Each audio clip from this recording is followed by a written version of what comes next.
I was 27 years old when everything started to unravel. Back then, my life felt like a dream. Mark and I had been together for 4 years, and we were planning our wedding.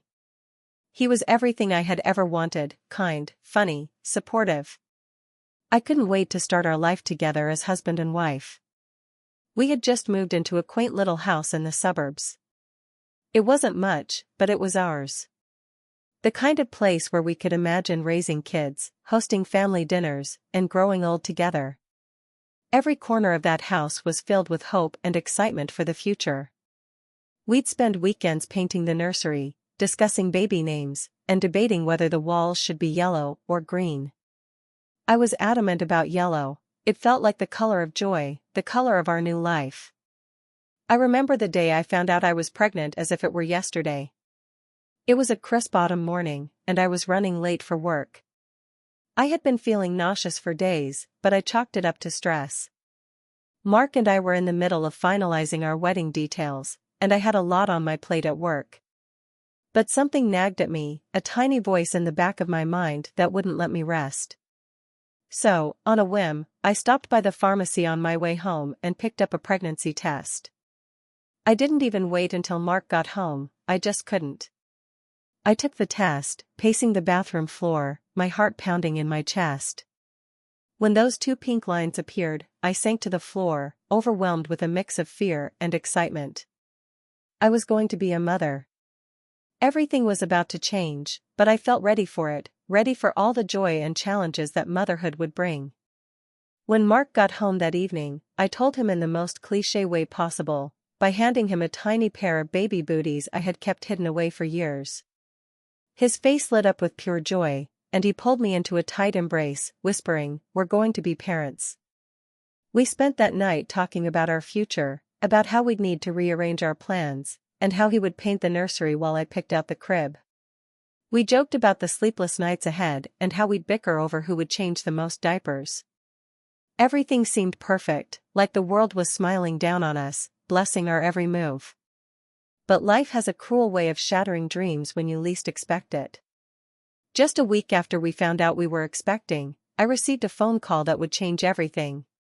Mark was supposed to be home early that evening. We had plans to go out for dinner to celebrate our good news. I had just started preparing for our evening when the phone rang. "Is this Amy?" a voice on the other end asked. It was calm, too calm, and it sent a chill down my spine.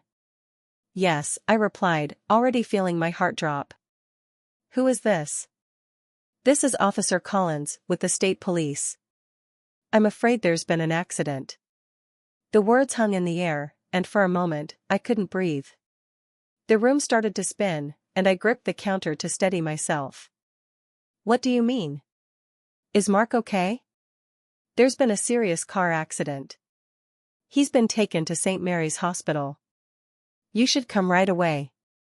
I don't remember hanging up the phone or grabbing my keys. The next thing I knew, I was at the hospital, running through the halls, desperately searching for someone who could tell me what had happened.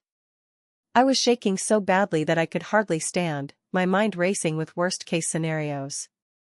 When I finally found a nurse who knew about Mark's condition, she gently guided me to a waiting room, where a doctor came to speak with me. He explained that Mark had been in a head-on collision with a truck. The impact had been devastating, and Mark's injuries were severe: multiple fractures, internal bleeding, and a traumatic brain injury that required immediate surgery. The doctor's words were clinical, detached, but I couldn't process them. All I could think about was how I had kissed him goodbye that morning, how we had talked about our baby and our future. I wanted to scream, to demand answers, to turn back time. But all I could do was sit there, numb, as the world I knew crumbled around me. The days that followed were a blur of hospital rooms, surgical updates, and sleepless nights spent in a stiff chair by Mark's bed. The doctors warned me that his recovery would be long and uncertain. He had sustained significant injuries to his brain, and there was no way to know how much he would recover, if at all. Mark was in a coma for nearly a month. Every day, I would sit by his side, holding his hand, talking to him, begging him to come back to me. I refused to believe that this was how our story would end. I was determined to stay strong for both of us, even as I felt our future slipping through my fingers. I was 5 months pregnant when Mark finally opened his eyes. It was the miracle I had been praying for, but the relief was short-lived. He was disoriented, confused, and unable to speak. The doctors explained that the brain injury had left him with aphasia, a condition that made it difficult for him to communicate. He would need extensive therapy, both physical and cognitive, to regain even a fraction of what he had lost.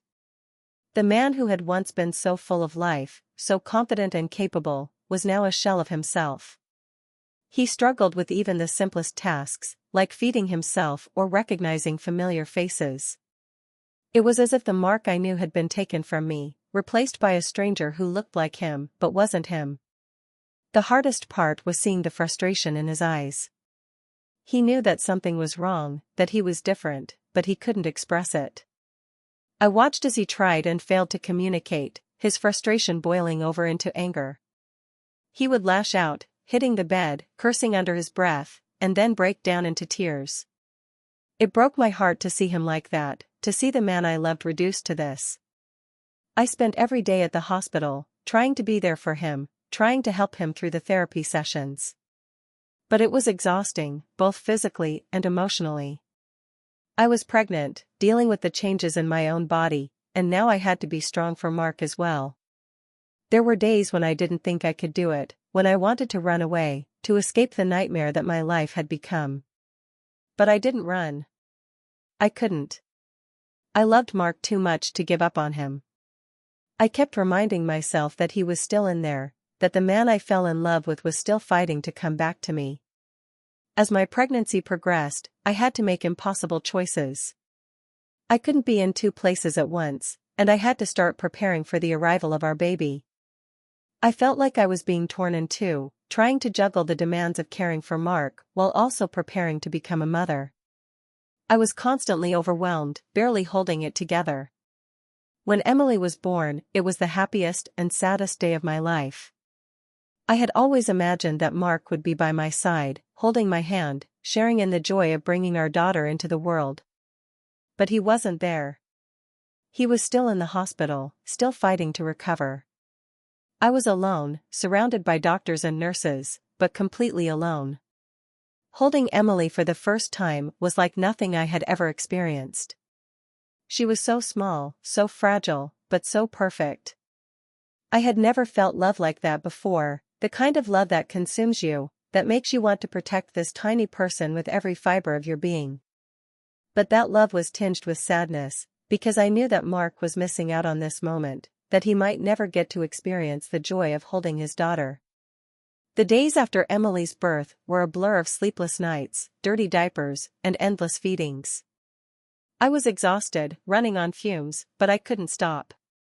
I had to be there for Emily, and I had to be there for Mark. I would visit the hospital every day, taking Emily with me so that Mark could see her, even if he couldn't fully understand who she was. The doctors and nurses would coo over Emily, telling me how beautiful she was, how lucky I was to have such a healthy baby. But their words felt hollow, because all I could think about was how unfair it was that Mark wasn't able to be there with us. I would sit by his bed, holding Emily in my arms, trying to talk to him, trying to get him to recognize her. But he didn't. His brain injury had left him with severe memory problems, and he often didn't know who I was, let alone who Emily was. There were moments when he would look at her with a blank expression, as if she were a stranger. It was heartbreaking, and it made me feel like I had lost him all over again. As the months went by, Mark's recovery was slow and painful. He made progress, but it was minimal. He could walk with assistance, but he still struggled with speech and memory. He would have moments of clarity, where he would remember who I was, where he would smile at me and tell me he loved me. But those moments were fleeting, and they were always followed by confusion and frustration. It was during one of those moments of clarity that Mark looked at me, really looked at me, and said, "I'm sorry, Amy. I'm sorry I can't be the man you need me to be." I didn't know how to respond. I wanted to tell him that it wasn't his fault, that I loved him no matter what, but the words got caught in my throat. The truth was, I was angry. I was angry at the situation, angry at the universe for taking away the life we were supposed to have. But most of all, I was angry at myself for feeling that way. I'm trying, he continued, his voice breaking. But I don't know if I can do this. You can, I whispered, my voice trembling. We'll get through this together. But even as I said the words, I wasn't sure I believed them. The weight of our situation was crushing, and I didn't know how much longer I could keep going. The next 2 years were the hardest of my life. Mark's recovery was a constant battle, with every small step forward followed by a setback. I was juggling the demands of caring for him, raising Emily, and trying to keep my own sanity intact. I was exhausted, physically and emotionally drained, and I felt like I was on the verge of breaking. There were days when I resented Mark, when I resented the situation we were in. I hated myself for feeling that way, but I couldn't help it. I missed the man he used to be, the life we used to have. I missed the way he would make me laugh, the way he would hold me when I was feeling down. I missed the future we had planned together. But that future was gone, replaced by a reality that was harsh and unforgiving. Mark was still alive, but he wasn't the same man I had fallen in love with. He was a stranger, someone I didn't know how to be with anymore. One night, after a particularly difficult day, I broke down completely. I had put Emily to bed and was sitting alone in the living room, the weight of everything finally crashing down on me. I couldn't do it anymore. I couldn't keep pretending that everything was okay, that I was strong enough to handle this on my own. I picked up the phone and called my sister, who had been my rock throughout all of this. When she answered, I couldn't hold back the tears any longer. I can't do this, I sobbed, my voice choked with emotion. I can't do this anymore. Her voice was calm, soothing, as she tried to comfort me. Amy, you're not alone. You don't have to do this alone. But I am alone, I cried. Mark's gone. He's gone, and I don't know how to live without him. He's not gone, she said gently. He's still here, Amy. He's still fighting. And so are you. But I wasn't sure I believed that anymore. I felt like I had been fighting for so long, but I was losing the battle. I didn't know how to be strong for Mark and Emily, how to keep going when I felt like I was drowning. I spent the next few weeks and a days, going through the motions of daily life, but feeling completely disconnected from everything. I was barely sleeping, barely eating, just trying to survive each day. I was consumed by guilt that I wasn't doing enough for Mark, that I wasn't being the mother Emily needed, that I was failing everyone around me. One evening, Mark had another moment of clarity. We were sitting in the backyard, watching Emily play with her toys, when he turned to me and said, I know this isn't what you signed up for. I looked at him, surprised by the sadness in his voice. Mark, No, he interrupted, his voice soft but firm. You deserve more than this. You deserve to be happy. His words cut through me like a knife. I wanted to tell him that he was wrong, that I didn't care about any of that, but deep down, I knew he was right. I had been holding on to the hope that things would get better, that Mark would somehow recover, that we could go back to the life we had before. But that hope was slipping away, and I didn't know how to let go. I'm sorry, he continued, his voice breaking. I'm so sorry that I can't give you the life you deserve. Tears welled up in my eyes as I reached for his hand. Don't say that, Mark. I love you. I love you no matter what. But even as I said the words, I knew they weren't enough. Love wasn't enough to fix what was broken, to heal the wounds that had been inflicted on both of us. We were both hurting, both struggling to come to terms with the life we were living. As the days turned into weeks, I started to realize that I couldn't keep living like this. I couldn't keep pretending that everything was okay, that I could handle all of this on my own. I needed help, and I needed to make some difficult decisions about our future. One evening, I sat down with Mark and told him that I had been talking to a therapist, someone who could help us navigate the challenges we were facing. I was nervous, unsure of how he would react, but to my surprise, he nodded in agreement. I think that's a good idea, he said quietly. we both need help. It was the first time he had acknowledged that he couldn't do this alone, and it gave me a glimmer of hope that maybe, just maybe, we could find a way forward together. Over the next few months, we started going to therapy together. It was difficult, painful even, to confront the reality of our situation, to talk about the anger, the frustration, and the grief we were both feeling. But it was also cathartic, a release of all the emotions that had been building up inside of us for so long. We started to rebuild our relationship, brick by brick, learning how to communicate with each other again, how to support each other in the ways we both needed. It wasn't easy, and there were still days when the weight of everything felt like too much, but we were making progress. I also started to focus more on my own well-being. I realized that I had been neglecting myself for so long, putting everyone else's needs before my own. I began to take care of myself, both physically and emotionally, allowing myself to feel the pain and the grief that I had been suppressing for so long. There were still days when I missed the life we had planned, when I longed for the future we had lost. But I was starting to accept that this was our new reality, and that it was okay to mourn what could have been while also embracing what was. Mark continued to make progress in his recovery, though it was slow and often frustrating.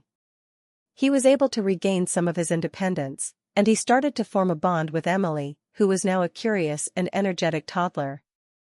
Watching them together brought a sense of peace that I hadn't felt in a long time, a reminder that even in the midst of all the pain, there was still love, still joy to be found. We were far from the life we had imagined, but we were finding our way through it together, one day at a time.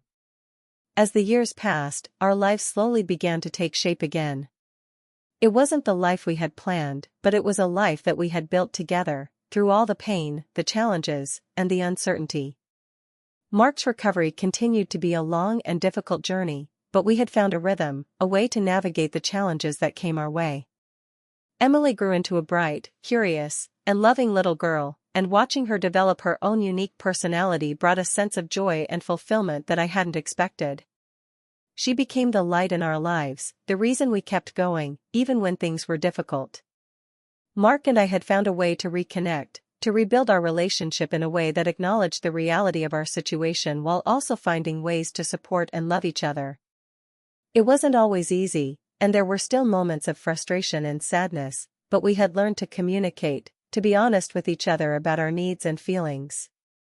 One day, as we were sitting together in the living room, watching Emily play, Mark turned to me with a soft smile. "We made it," he said quietly.